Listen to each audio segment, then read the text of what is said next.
হাওরের পানির রং সময়ের সঙ্গে সঙ্গে বদলে যায় আকাশের রূপের সঙ্গেও। আকাশ যখন কালো মেঘে ঢেকে যায় তখন হাওরের রং আরও গাঢ় হয়ে ওঠে।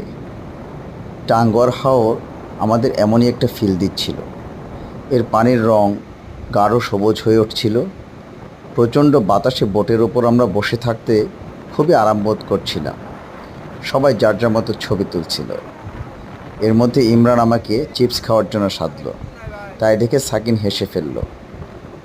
সুরজ ব্যস্ত ছিল পাপ্পুর সঙ্গে খুনসুটিতে। পাপ্পু আবার দেখলো কে কেমন ছবি তুলেছে, দেখে সে খুবই উৎফুল্ল মনে হলো। এদিকে কি করছে অন্যরা? সবাই চিল মোডে বসে আছে বোটের উপরে, বৃষ্টির জন্য অপেক্ষা করছে।